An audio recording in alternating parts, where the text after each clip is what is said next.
We've got free packs in MLB the Show 25, as well as some new content, including 2 big Conquest maps, and one of the most feared pitchers early on in Diamond Dynasty. Let's get into it. Let's start off with our free packs. Now, unfortunately, this is only going to be for PlayStation users on PS5, Xbox Series X and S. Unfortunately, this does not apply to you, but if you head on over to MLB the Show in the PlayStation Store, and you go down to add-ons, you will see a launch bundle that will give you 10 free show packs as well as 1 equipment pack, and all you've got to do is click on it, hit confirm purchase for $0, and then you just need to close out of MLB the Show and then relaunch it, and your packs will be in there. Now, if you've been watching my streams, my pack luck has been absolutely abysmal. However, the 10 free show packs bailed me out.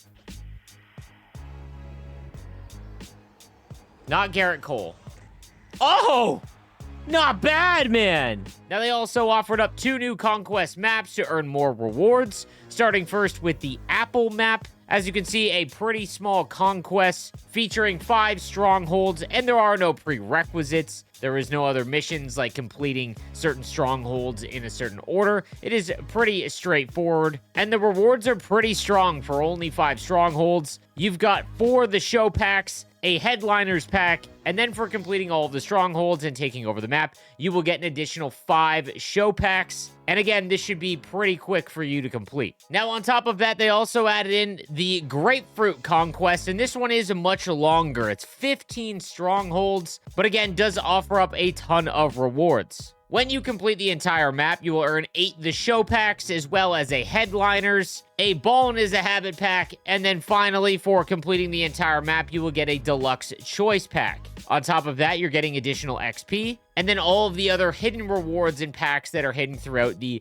Grapefruit Conquest. As you can see, I'm now starting to attack the strongholds. For anyone that is new to the game, wondering what is the best way to do Conquest, what I would recommend is to expand out as far as possible, and what that will allow you to do, surrounding every stronghold, you'll get all of the rewards that are hidden, and then you can start adding on and attacking individual strongholds. It's the easiest way that I've found, and honestly the quickest. Now, for anyone that hasn't watched my getting started video, what I would recommend is if you are going to do these conquests, which I would recommend you do, especially if you are a no money spent player, make sure that you are putting in program players into your lineup. So if you haven't completed the pipeline program, I would make sure that you are adding in players that will work towards the parallel XP missions or the pipeline series missions, things like that. If you are an absolute grinder and you've already completed all of the programs, then consider working towards Team Affinity. After getting all of the players that I've kind of had an eye on, including my Boston Red Sox, I now am just going through and completing them in order, trying to get the Diamond Jolt card for every single one. And again, this doesn't take very long. There are some quicker ways to do it, but essentially you just want to stack your lineup. For example, here I'm now working on the Baltimore Orioles.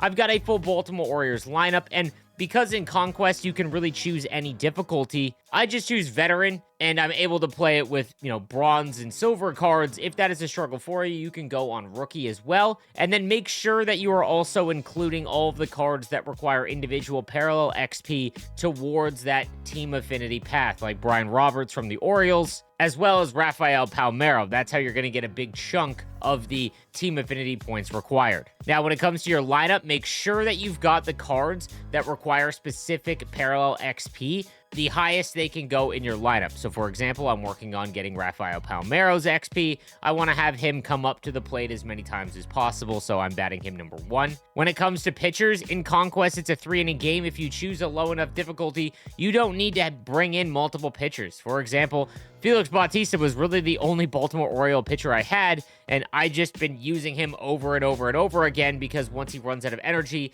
the difficulty is so low that I'm still able to strike guys out. So just pick one pitcher and you can just go through that. It's even better if it's a Team Affinity parallel XP card, but for example, in the Orioles case, they don't have one, so Batista was a perfect use for this. And then lastly, we got our new Chase card. And for anyone that does not know, Chase packs are packs that you will find randomly by opening up other packs. They are quite rare, but they give you a chance to find the Chase player. And in Chase Pack 2, It's Rob Dibble, who is always one of the most electric arms out of your bullpen, especially at launch of the game, highlighted by that 99-mile-an-hour fastball and coming with outlier 1. Meaning that he is going to throw over 100, and then also comes with a slider at 87 and a cutter at 90. You also see that K per 9, meaning that your opponent's PCI is going to be as small as it can be, essentially, when you are using Rob Dibble. So he is going to be a very sought-after card, and as you can see, he's going for about 47,000 stubs, and again, going to be in a lot of the competitive players' teams, especially in ranked seasons. I did want to give a quick update on my team as well.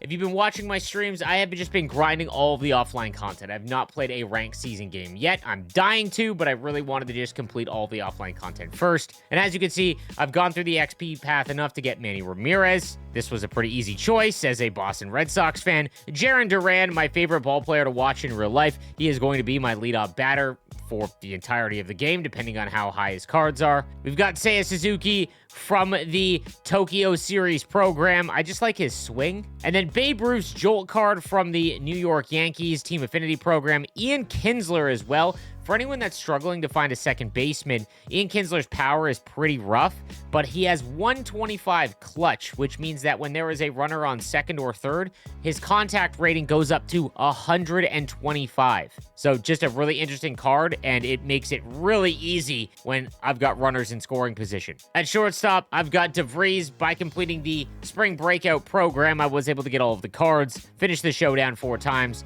and get him at shortstop. Third base is J.J. Weatherholt, and then at DH, we've got Kyle Schwarber. I find that a lot of the pipeline cards early on just don't have a lot of pop. Kyle Schwarber makes up for that with massive 100-plus power from both sides of the plate. And then at catcher, Dalton Rushing, who has just been really good. I think his swing is actually really nice. On the bench, I've got Walker Jenkins, Bobby Abreu, Max Muncy, and then Jordan Lawler is really just my pinch runner. My starting pitchers, I was able to get the Diamond Quest Garrett Crochet. Again, as a Red Sox fan, just wanted to grab him, but also a pretty nasty pitcher early on. We've got Chris Sale and Tariq Skubal, who I was able to pack, one of the few diamonds that I'm actually able to get so far.